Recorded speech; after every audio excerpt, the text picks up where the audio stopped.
So first off, can you begin by telling us what audiences can expect from Irreverent? Whoever wants to go. I think they can expect, a Snickers bar of ingredients. I think it's a show with you have Snickers in America. That might be a terrible reference, but they can expect a lot. It's a suspenseful, hooky premise. I think a fish out of water story about a criminal posing as a community leader, as a reverend in a church. I think they can expect a lot of fun. I think they can expect a fast-moving show, but most importantly, I think they can expect big laughs followed by big gut punching moments. We wanted to make a show that was funny in a place that people wanted to be, to escape to. But we also wanted to make a show that really said something, that wasn't light sitcom, that had something to say about the state of the world.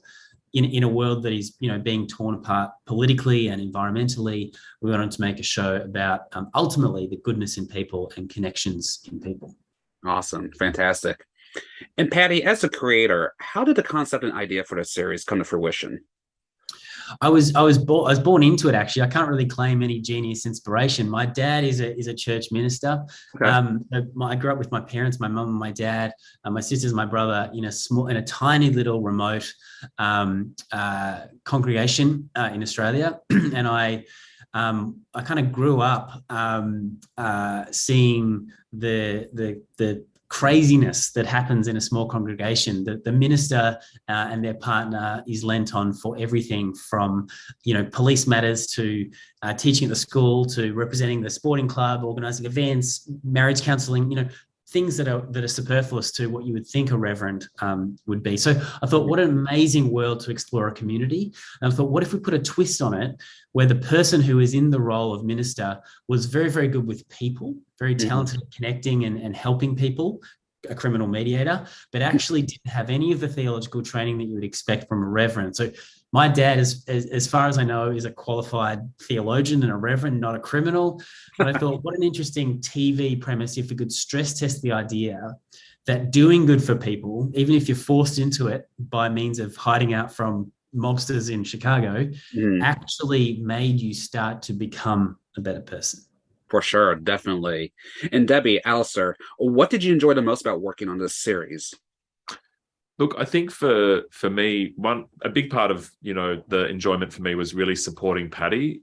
From when he first came in and pitched the idea, it was something that I know Debbie Lee did as well, but I just fell in love with it immediately. I wanted to be in that place. I wanted to be in that world and know those people. And Paddy just gave such a compelling pitch, one of the best I've ever heard. And so the joy for me was really just supporting that and trying to clear a path for Paddy to be able to bring that to life. It's never an easy thing and it's never a straight line, trying to turn an idea into a fully fledged series, and in this case one that's got two streamers on board, in Netflix and Peacock, and that they become very unwieldy beasts. And Paddy's done such a brilliant job, and the real joy for me was just backing him, really backing his talent, backing his idea, and seeing what he could do with it.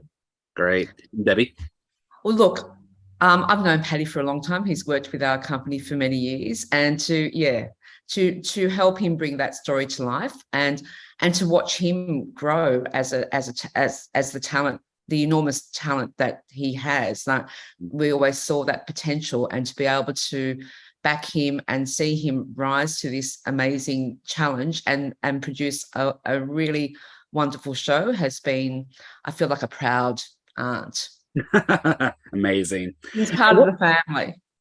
Great. And what made Colin the perfect choice for the role of Mack?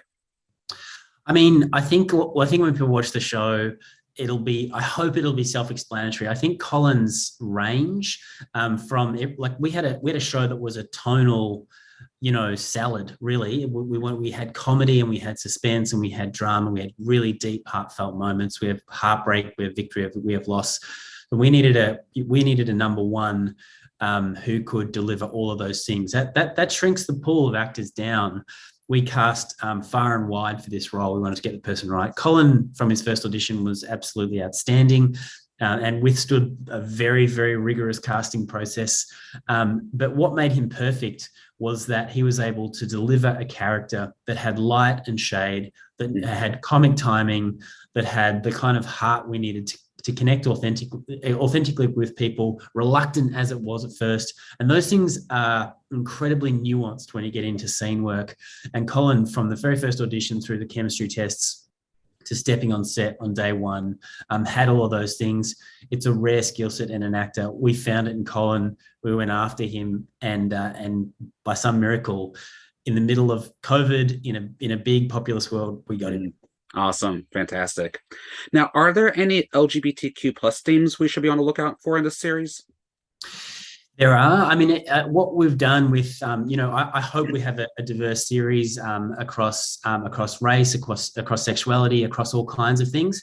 What we've done as an approach is not to try and forefront them or make something that has an overt statement, but to make an authentic town that has characters from every walk of life and every background inside of our town. It was important for us to make an authentic Australian town. So there are LGBT characters in the show. We have people who have divergence in terms of health conditions. We have all shapes and sizes and backgrounds, and we hope that what that does is create a town that is rounded and authentic and speaks to people we're not trying to be preachy. We're just trying to make a group of people. But yes, we have all of that inside the show. Awesome. A lot of diversity and representation. Great. Yeah. And really important to us as a company, as a project. But to be honest, it just makes the town look better and more real. So more real. Definitely. That's the real world we live in. Yeah. Mm-hmm. Now, is there anything in particular that you hope audiences take away from Irreverent? To be honest, to really distill it down, I hope two things. I hope they feel deeply. Mm-hmm. I hope the show has something to say. And I hope that people are transported to a place that they want to be. And I mean that in a couple of levels. I mean that in a geographical sense. I think our town of Clump in far north Queensland, it's basically a tropical island on a reef. It's a beautiful place that people want to be. But at a deeper level, I mean in a character sense. I hope that people from all walks of life see themselves represented in an authentic community. This is Australia, but it could really be anywhere in terms of the depth of character. So I hope they feel things. I hope they feel that they are watching a story take place that has meaning for their lives in a place that they would like to spend time in. Awesome. Fantastic. Paddy, Debbie, Alastair, thank you so much for your time. It was a pleasure. Thank you very much. Thanks, Denny. Appreciate it.